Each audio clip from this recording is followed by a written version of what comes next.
if we didn't record the date, I wouldn't believe it's 50 years because I don't know where the 50 years went. But it's been a time of learning,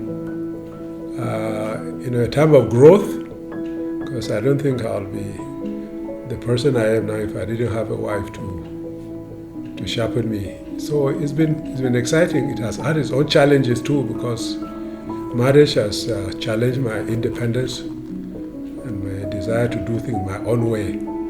I discovered that it can't be business like before. I can't believe that it has been that long. To me, it seemed like just yesterday.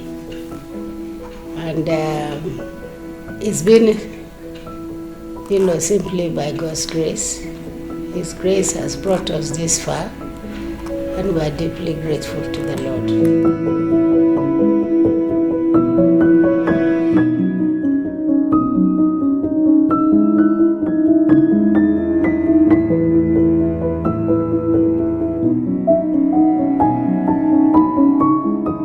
Didn't know the first time we met, which was was that 1970? April. Yeah, that we first met at a Christian camp. We were at the School of Nursing, and the main campus was staging a Christmas play. Zaria, ABU. So we went there with a dear friend of mine, her name Martha.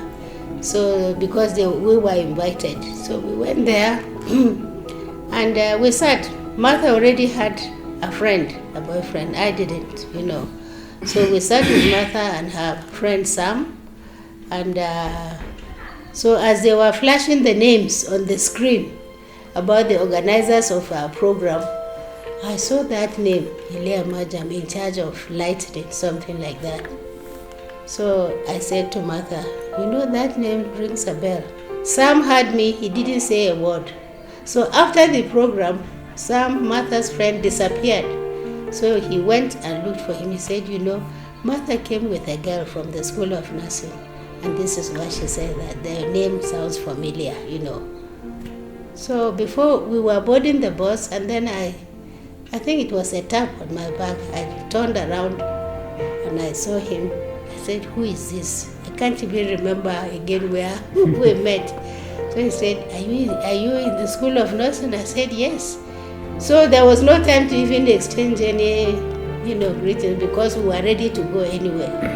And he happened to be on the hospital visitation. They would come to the school where I was training. And I think that was where we kind of started warming up. To cut a long story short, here we are. We courted for about 3 years, and then all that came to us when I was going to print the wedding cards. And boom, here we are after 50 years. 50 hallelujahs to my brother and sister, the Majams. 50 years of marriage. It was just like yesterday in School of Nursing, ABU Teaching Hospital, Zaria, when we were checking out pictures, and we saw one Iliya Majam, and it came to pass. This is it. 50 years later, God has been faithful.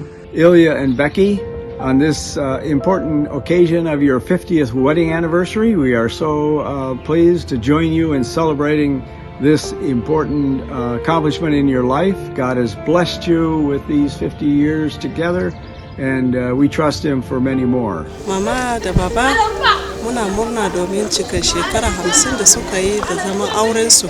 Hi, greetings from Mua Hills in Kenya. I'm from Leslie and Richard. Yes, and a very, very, very happy anniversary to the two of you. 50 years is quite amazing. Hi, Iliya and Becky. This is Earl and Doris Sen here in Troutdale, Oregon, USA, when we wish we could be there with you in Kaduna, Nigeria to celebrate your golden anniversary. I think the Lord has a special assignment for you coming up. So look for some excitement, look for some hope, some joy, some really good times in the future. And we want to wish you a very happy anniversary. Daddy and mom has been spiritual leaders If you just met them, their major concern is how they will help you grow spiritually. So I've learned forgiveness as a key thing. Actually, I've also learned a verse of scripture, Colossians 3:13. It says, "Bear with each other and forgive whatever grievances you may have against one another. Forgive as the Lord forgave you." Now, Bivan, you don't learn this in just one time. You have to keep relearning it and relearning it and relearning it. So that's one thing, that I would say I have learned from marriage. It's first and foremost my commitment to the Lord, because, and then secondly, my commitment to the vows that we took. And so those two things, has kept me going. And as you heard me say earlier, that at first when I met him, I had my criteria of the type of person I wanted to marry, someone who loves the Lord, and I saw those qualities in him. Well, love for books, that's actually outstanding, because right now if you go into our bedroom, you see books. He will read more than one book at a time. There are books right just beside him. He loves reading books. And he loves people too, honestly. Sometimes I feel he's even going overboard, but that's him. The difference between us is that I tend to make friends very, very easily. And I don't take time to examine, and some of them will come back and stab me at the back and what have you.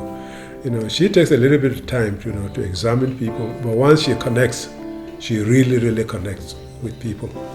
Daddy and mommy have been a blessing to me.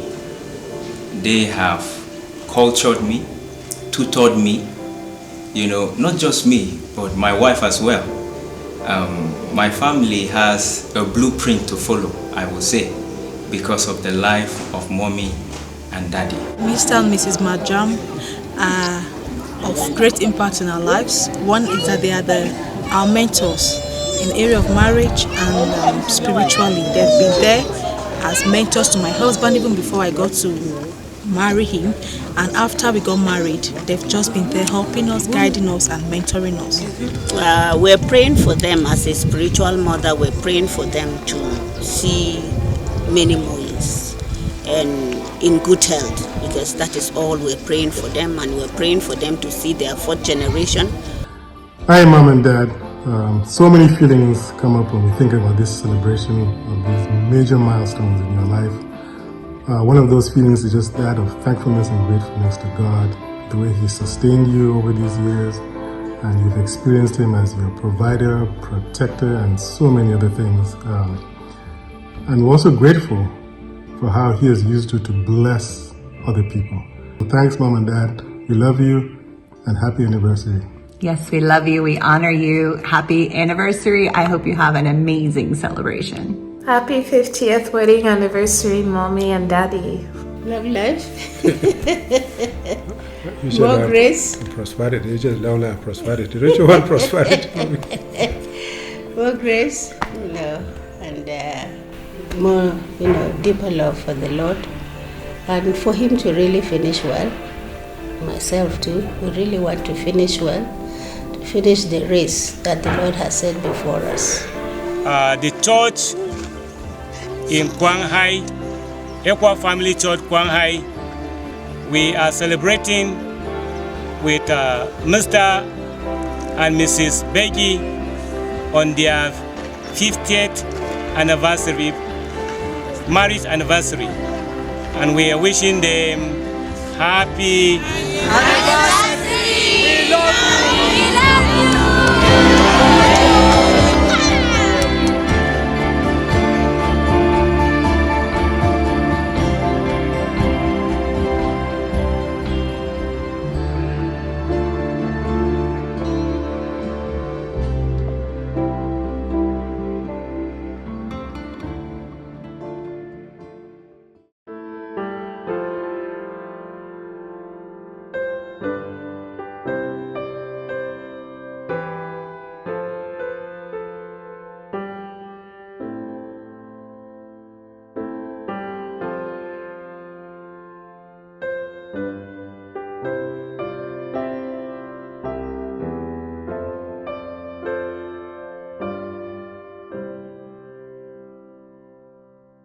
First of all, let me help you to redefine the word retirement.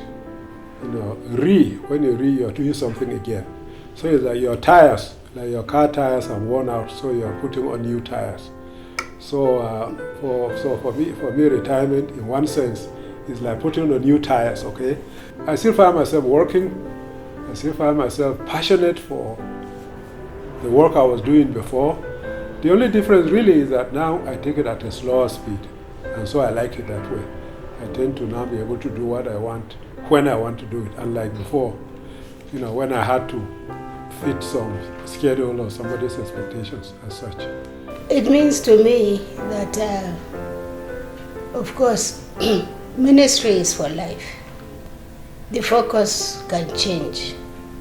And for me, retiring from active service doesn't mean that we are redundant. It's just that right now we do things at our own pace. No rush, but we are very much involved in ministry. More so acting as a backboner, not in front anymore, because that's our desire. The younger ones can take over.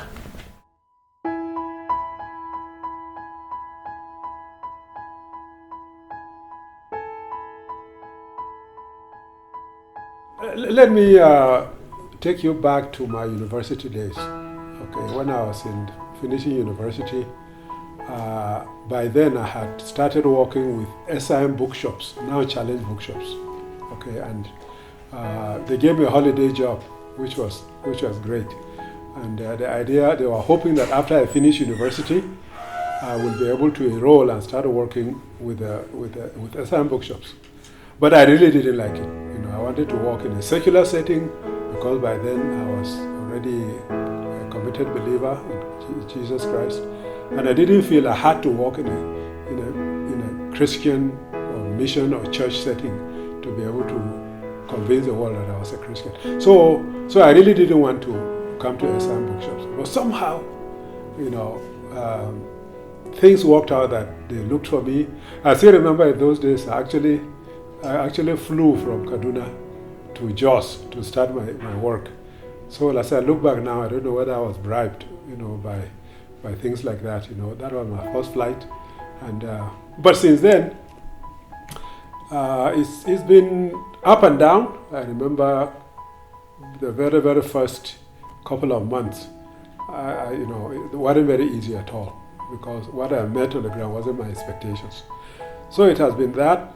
You know, and then I've been going from what you may call Christian work that was business as well, because Challenge Bookshops, Equa Foundation was real business. But then from there, I worked with the discipleship ministry, the navigators, and on, and from that into leadership training, where I am now. Our first 2 years was quite tough. This was in Kenya, Nairobi, and here we are, blacks. The general notion is for missionaries to be white. So I think we were not fully, not fully accepted. They thought maybe we had an agenda. How can, you know, black people come as missionaries in this land? And another encounter was the language. It was a real barrier. I remember one day, the vegetable lady came to the gate and she was selling her wares, and immediately she started talking to me in the language Swahili. And at that time, I couldn't speak a word of Swahili. So I told her, please, can you speak in English? She said, are you not an African? Why can't you speak Swahili? The Bible says no one is perfect, but they are above average to perfection. They are so good, so loving, so understanding, and above all, to me personally, they have been a source of encouragement and big advice to me. So they are so loving. Surely he has become my mentor. I do went to his office, he do guide me, counsel me in so many things. They are role models to me and my family. Anytime I come for visits, and I saw the way mommy and daddy relate. I said, wow, this is lovely. Even at their age, they relate so well, and the people around them are also very, very accommodative. They are very comfortable, so you know that these are very comfortable people to be with. One phrase that captures my experience of Uncle Iliya and Auntie Becky is model and inspiration. I first met them in Jos in 1981, soon after my NYC. And for the next 3 to 4 years, they provided the spiritual umbrella under which we blossomed as young Christian professionals in the marketplace. Well, it hasn't been easy coming up with the title for the book, but one thing I knew is that if families are going to change, if Nigeria is going to change, if Africa is going to change, it has got to be people who are not adding to the problem, but solving the problem. As you remember, when I was at ABU at the university in our first year, we got together as a Christian group, and I remember one of the senior advisors told us and said, hey, young people, we have enough problems here in the university. If you are coming to add to those problems, no, you don't come here. But if you are coming to help us solve those problems, then you're most welcome. So that has been a philosophy in life. I've been asking myself, Iliya, are you adding to the problems, to the issues in life, or are you allowing God to use you to solve those problems? I would say this book actually is long overdue, but there's a time for everything. So it has come at the right time. I think personally I feel it will encourage people in their work with the Lord first and foremost. And it has encouraged us to know that he's writing on that topic, the topic of integrity, which we feel is really something we need to pursue. I mean, it's a target for any child of God to really live up to that calling in his life or her life. We had made friends in the course of that at the tail end of our 2 years. So when we came home to Nigeria, we were really missing them. And if we had decided not to go back again, I think we would have missed much. Until today, we have tons of people out there who are really good friends of ours. Back here in Nigeria, we had good jobs, well-paying jobs. And to leave that to go, some people misunderstood us that perhaps it's a greener pasture we're looking at. But why am I saying this? First and foremost, you have to have the clear calling that the Lord is calling you to go on that venture. And with the Lord in it, you have nothing to regret. The legacy I like to remember, I like to be remembered for is that I have influenced the next generation by the way I lived. My very first advice to young people is to be learners all your life. Don't ever think that I know it all.